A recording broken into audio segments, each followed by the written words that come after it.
Iran America Israel యుద్ధం 10వ రోజుకు చేరుకుంది. యుద్ధం ముగింపుపై భిన్నమైన సంకేతాలు వెలువడుతున్నాయి. ఓవైపు యుద్ధం దాదాపు ముగింపు దశకు వచ్చిందని చెబుతూనే మరోవైపు ఇరాన్కు అమెరికా అధ్యక్షుడు ట్రంప్ తీవ్ర హెచ్చరికలు జారీ చేశారు.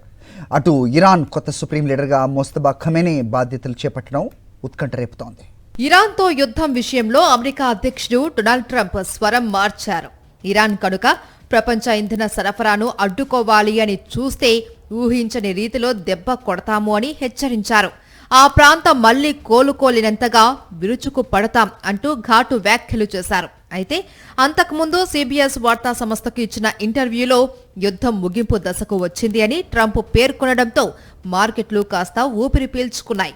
ఒకానొక దశలో $120కు చేరిన ముడి చమురు ధర ట్రంప్ సానుకూల వ్యాఖ్యలతో $90 దిగువకు పడిపోయింది. కానీ రాత్రికి ట్రంప్ మళ్లీ తన పంథా మార్చుకోవడంతో అనిశ్చితి కొనసాగుతుంది.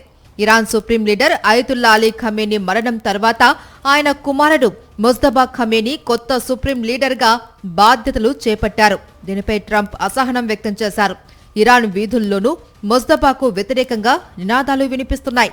ఇరాన్ విదేశాంగ మంత్రి అబ్బాస్ అరాగ్జీ మాత్రం అమెరికా దాడులను చారిత్రక తప్పిదంగా అభివర్ణిస్తూ తమ దగ్గర ఇంకా సర్ప్రైజ్లు ఉన్నాయని సవాలు విసిరారు.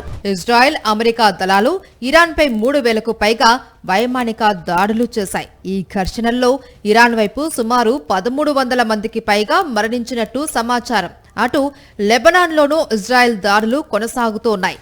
మరోవైపు ఇరాన్ ప్రయోగించిన బాలిస్టిక్ క్షిపణిని టర్కీ సరిహద్దుల్లో నాటో దళాలు కూల్చివేశాయి. సౌదీ అరేబియాపై జరిగిన డ్రోన్ దాడులను కూడా అక్కడి రక్షణ దళాలు తిప్పికొట్టాయి. హర్మూజ్ జలసంధి మూతపడ్డంతో ప్రపంచ చమురు సరఫరాకు తీవ్ర విఘాతం కలుగుతుంది.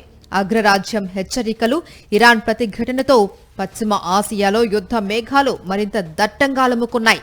యుద్ధం ఎప్పుడు ముగుస్తుంది అన్న ప్రశ్నకు త్వరలోనే అని ట్రంప్ చెబుతున్నా క్షేత్రస్థాయిలో పరిస్థితులు మాత్రం అందుకు భిన్నంగా కనిపిస్తున్నాయి.